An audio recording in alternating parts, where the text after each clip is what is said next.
So it's been about 2 weeks since I trimmed this jasmine, and I came back a week later and the leaves were really scorched, and this is 1 week after that.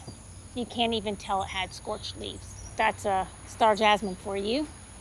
And then down here is the camellia that did not have a chance to acclimate to the full sun conditions. Some of the worst leaves have fallen off, and all I've done in the meantime is just make sure that it's well watered.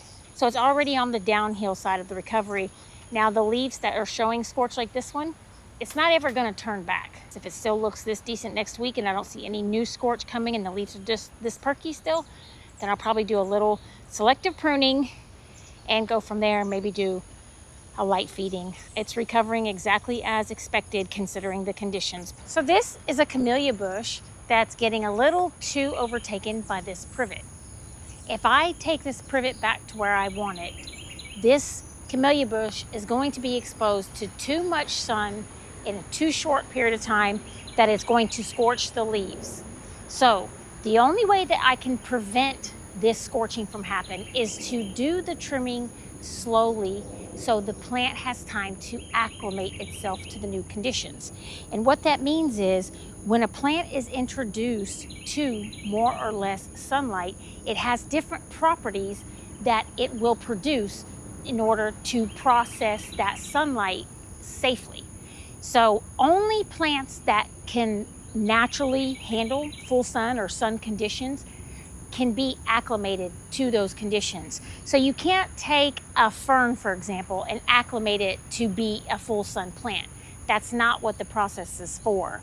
The process is really designed for this situation when you have a plant that can be in full sun or just more sun, maybe not full sun, but more sun than it's currently getting, and you need to expose it to those conditions. But the ideal scenario to acclimate a plant would be increasing the sun exposure 1 to 2 hours a week, each week, for however long it takes to get to the exposure you're trying to achieve.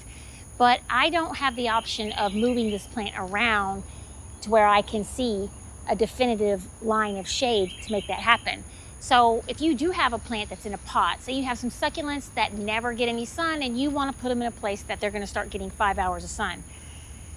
If you have a porch where you know in the morning it is in the sun, but by the afternoon it's in the shade, that's a great place to acclimate that plant, because what you can do is watch what time that shade begins in a certain spot. And then by that area and a couple hours after that, you can go look again and determine how far that line has moved in the direction to where the sun is gone.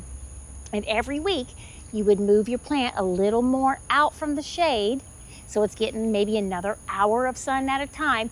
And if you notice your plant's suffering, in a pot it's a little different because you've also got the roots to consider getting more heat.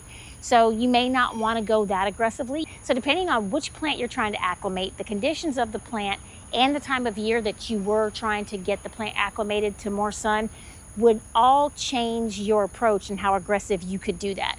But for this scenario, in this garden, which for me, I don't have the option of moving this, and I really don't know where the definitive line is to say how many more hours I'm going to give this. So what I'm going to do is just modestly trim out 2 or 3 of the biggest branches and then see how the plant responds in a week or so. Because the back of this bush it's all leaning to the front and it's empty. Normally I would take off the main branch coming in this direction and then everything above it. So this plum tree and this had nice, good open space above it.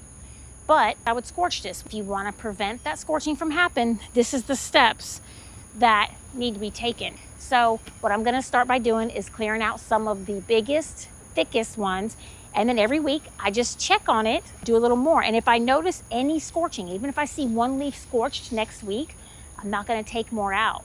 Now, if the leaves are curled and just look stressed out, I'm not going to take more out. I'll wait till this plant gets to this perkiness again before I would move forward with taking more out.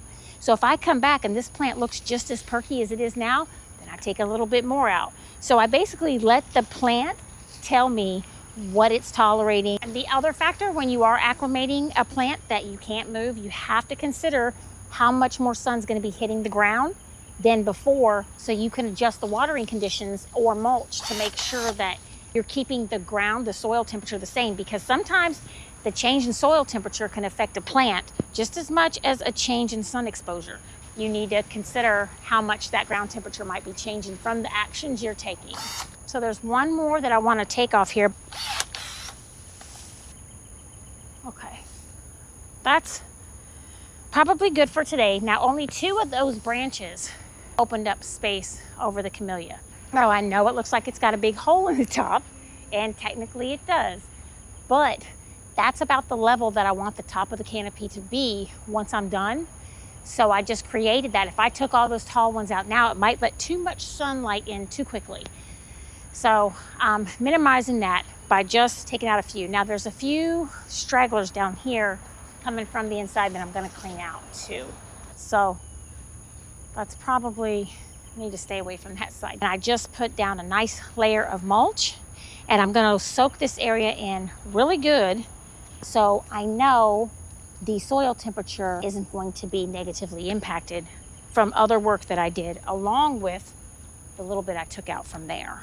So it's been 1 week since I cleaned out a little bit of this canopy right over this Camellia, and I don't see any serious difference in the leaves. It does look like this side has a very slight lighter coloration, and it could just be me, but I'm gonna share it anyway. But anyway, this is the side that the leaves just look like they still have more shine, and then when I get over here, there's some leaves that this little bit of speckledness, and then some that they just look like they lost their shine a little bit. They're just a little matte, and the edges are a little sharp. They're not exactly curled, but they're not as flexible as these edges.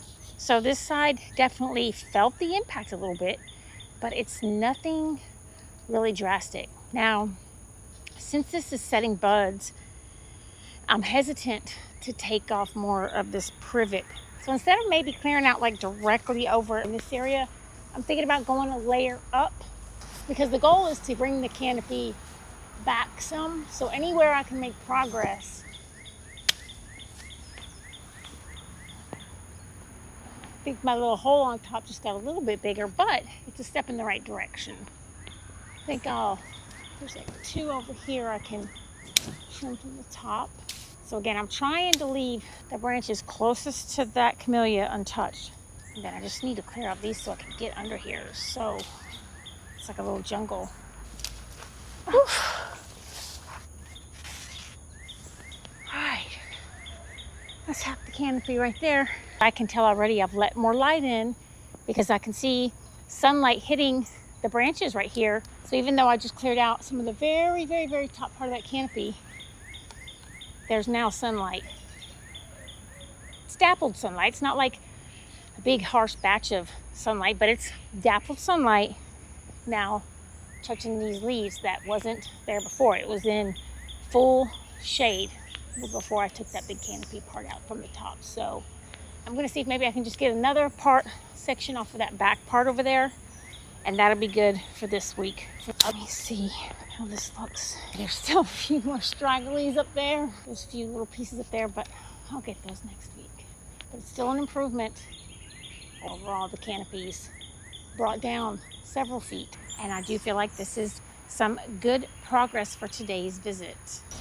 Well, that's it for today. Thank you so much for watching. Feel free to leave any questions or suggestions in the comment section below, and I hope you'll join me again next time here on Garden Beauty.